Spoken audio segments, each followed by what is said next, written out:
Pues el siguiente caso, tenemos a una mujer de 49 años, sin alergias, exfumadora desde hace 10, como antecedentes más relevantes, hipertensa y, bueno, afectada por un linfoma no Hodgkin folicular grado estadio 4B, que había recibido tratamiento previo con quimioterapia con un esquema de betamustina y rituximab, 6 ciclos.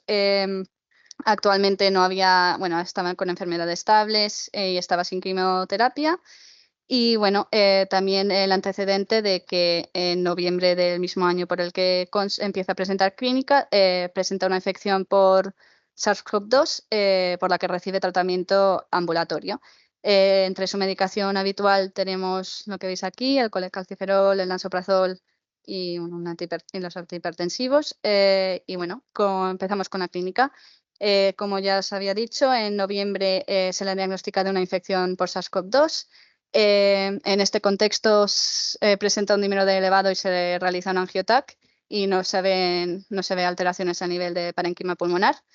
Y bueno, se va a casa, sigue el tratamiento ambulatorio y en diciembre, bueno, viaja a Uruguay, estando allí presenta fiebre diaria de hasta 39 grados.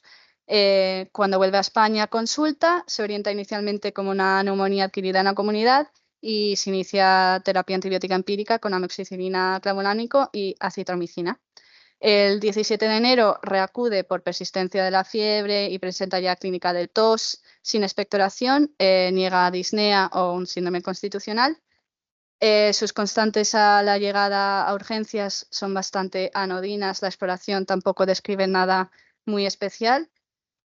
Se le hace una analítica inicial que destaca sobre todo por una linfopenia importante, con una cifra de linfocitos absolutos de 290. También tiene una elevación de la proteína C reactiva de 6 y se le realizan unas poblaciones linfocitarias que vemos una cifra absoluta de CD4 de 100 y bueno, no se observa población linfocitaria B. Se le realiza esta radiografía de tórax en el que vemos un infiltrado alveolo intersticial bilateral de predominio en bases y campos medios. Está bien. Y empezamos por la primera pregunta. ¿En qué etiologías deberíamos pensar en esta paciente? Lo dejamos en que puede ser una infección por COVID persistentes, sospechamos en otras cosas. A ver.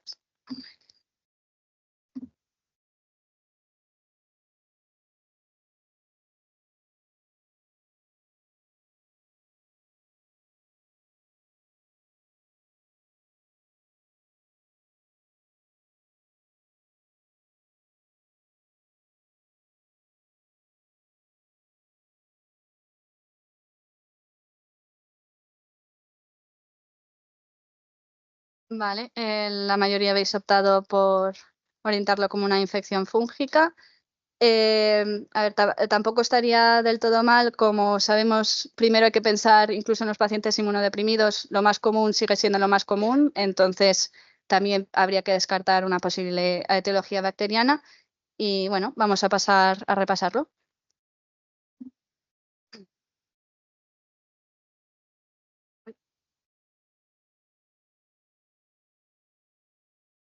Vale, empezamos a recibir resultados de microbiología, se le realizan hemocultivos en urgencias, en el día +1 de ingreso y en el día +15, todos son negativos.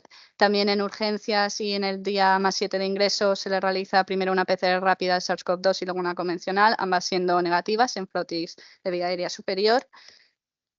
Y bueno, en el día +7 de ingreso, si no me equivoco, se decide realizar una fibrobroncoscopia para obtener una muestra de una rentabilidad mayor y lo que vemos es que en la inmunofluorescencia directa se detecta el Pneumocystis jirovecii y luego también en la PCR del VAL se detecta también el SARS-CoV-2, la variante Delta. Estas son las imágenes del TAC que se realiza. Un momento.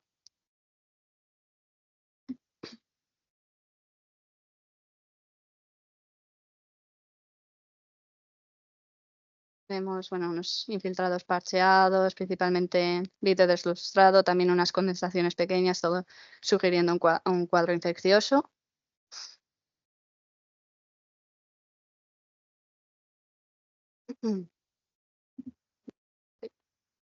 Y siguiente pregunta. Bueno, con la información de la que disponemos hasta ahora, ¿cuál sería vuestra orientación diagnóstica? Vale.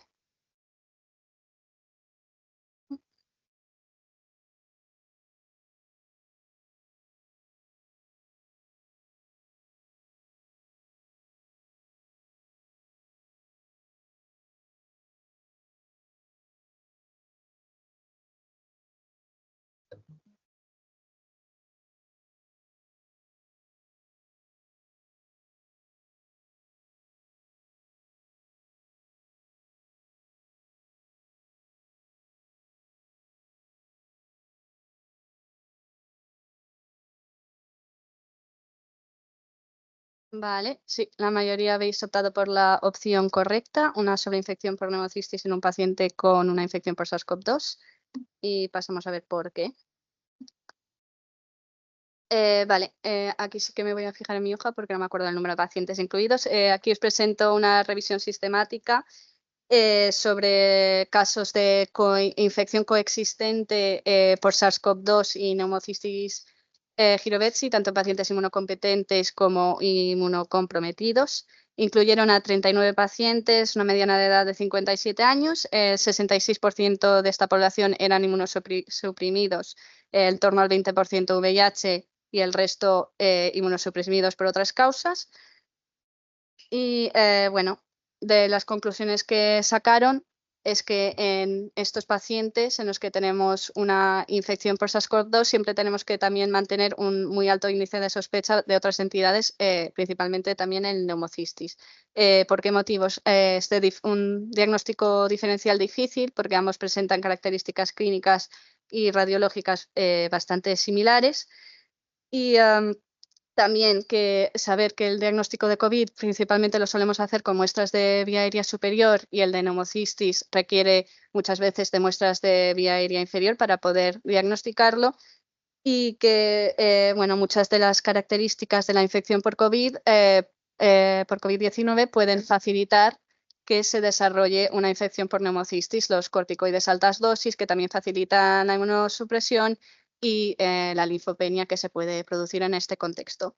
Describen tres principales patrones de infección coexistente. En primer lugar, cuando aislamos un neumocistis se puede tratar de una simple colonización en el que vemos baja carga de este microorganismo. En estos casos, esto no modifica el curso clínico del paciente. También podemos tener casos de sobreinfección por neumocistis que bueno, el empeoramiento clínico y el aislamiento se obtiene semanas tras el diagnóstico de SARS-CoV-2 y esto sí que suele conducir a una neumonía multilobar con mal pronóstico. Y por último tenemos los casos de coinfección en el que bueno, ocurre la enfermedad por neumocistis ocurre en el seno de una enfermedad moderada severa por SARS-CoV-2 y también conduce a un pronóstico bastante pobre. Vale, pasamos a la siguiente pregunta. ¿Cuál es la prueba gold estándar para el diagnóstico?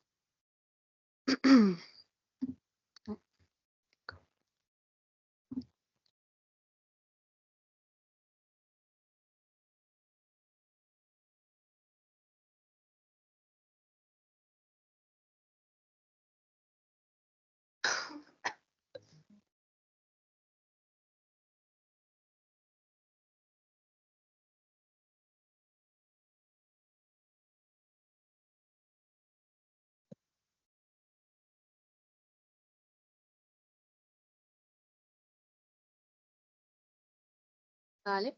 Nuevamente, la mayoría optáis por la opción correcta, al menos de la prueba gold estándar. Pasamos a verlo. De acuerdo, revisión rápida nuevamente del neumocistis. Se trata de un hongo unicelular cuya pared celular es de colesterol, no contiene ergosterol, que esto también será relevante para el tratamiento, como revisaremos luego. Se trata de una infección oportunista que se transmite por aerosoles y es una causa de infección principalmente en pacientes inmunocomprometidos. Su principal reservorio es el ser humano. Y como factores de riesgo, nuevamente tenemos la corticoterapia y las alteraciones en la inmunidad celular. La mortalidad entre pacientes inmunocomprometidos por causas que no sean el VIH puede ser en torno al 20 al 50%, y como diagnóstico se sigue recomendando como gold standard la visualización directa, pero también hay otras técnicas que luego repasarán más los de micro igual o si tenéis dudas, que sería la PCR en muestras siempre de tracto respiratorio inferior o la inmunofluorescencia directa. Bueno, los compañeros de microbiología me facilitaron los datos de neumonía por neumocistis que habían tenido entre estos años. También gracias a Julen Armendariz, que me ayudó con el análisis de estos datos. Y bueno, en este periodo de tiempo se describieron un total de 43 casos, con una mediana edad de 54 años, un predominio nuevamente de los hombres. Y bueno, se analiza el número de casos y las características de estos pacientes previamente a la pandemia por SARS-CoV-2 y luego durante la pandemia. Prepandemia, en este marco de tiempo, se vieron 9 casos y durante la pandemia 34. Entre estos, 6 fallecieron y todos fueron durante la pandemia. Como los factores de riesgo principales, en el mayor número de casos fue el VIH, luego en segundo lugar el tratamiento inmunosupresor y en último lugar las neoplasias. Y vemos que solo el 10% de estos pacientes tomaban profilaxis. También ahora, como veréis, aunque sigue ganando en todo momento el VIH como causa principal de inmunosupresión en estos pacientes, se ha visto un cambio de tendencia en la pandemia, a partir de la pandemia, en cuanto a las causas de inmunosupresión. Sigue ganando el VIH, pero ahora ya hay más casos de pacientes que como inmunosupresión tenían los fármacos, eran receptores de trasplantes de órgano sólido, cáncer o patología autoinmune. Pasamos a la siguiente pregunta. Recordar aquí lo que os he dicho de la pared del neumocistis, que contiene colesterol pero no ergosterol.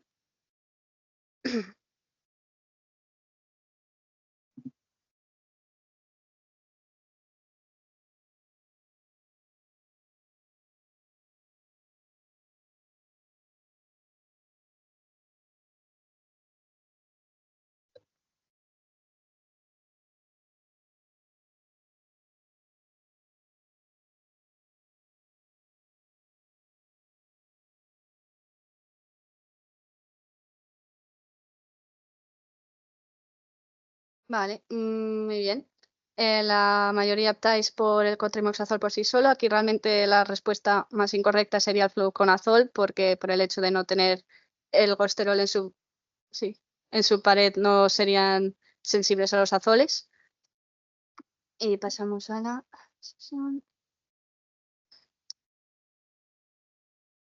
Vale, bueno, en esta revisión sobre el tratamiento de la neumonía por neumocistis indican que el tratamiento de primera línea sigue siendo el cotrimoxazol, que la duración del tratamiento debe de ser de al menos 14 días, en pacientes VIH se debe prolongar al menos 21, y respecto al tratamiento adyuvante con corticoides, lo que se ha visto es que en la población con VIH, si presentan hipoxemia, sí que reduce la mortalidad, y en la población no VIH no hay ensayos clínicos que se hayan realizado en esta población, pero que distintas revisiones sistemáticas encontraron que en pacientes que tengan insuficiencia respiratoria puede haber un beneficio potencial.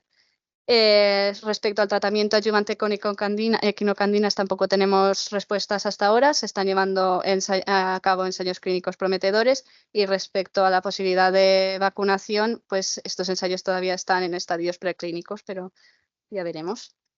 ¿Qué se hace en este caso? Bueno, si recordáis, tenía unas cifras de, bueno, una linfopenia bastante marcada, y entonces se le inicia profilaxis tanto bacteriana como vírica como antifúngica, y ante el aislamiento del neumocistis se completa el tratamiento con cotrimoxazol de forma intravenosa durante 2 semanas, y luego se secuencia vía oral hasta cumplir 6 semanas, y posteriormente ya se mantiene a dosis profilácticas. Como mensajes clave de este último caso, siempre mantener un alto índice de sospecha de enfermedad por neumocistis, sobre todo en pacientes con factores de riesgo como pueden ser la linfopenia, la inmunosupresión celular, la corticoterapia prolongada al VIH, que el diagnóstico microbiológico gold standard es la visualización directa. Siempre necesitaremos muestras de tracto respiratorio inferior, no nos servirán las de superior. El tratamiento de elección sigue siendo el cotrimoxazol, y que hay nuevos tratamientos en ensayos. Y esto sería todo.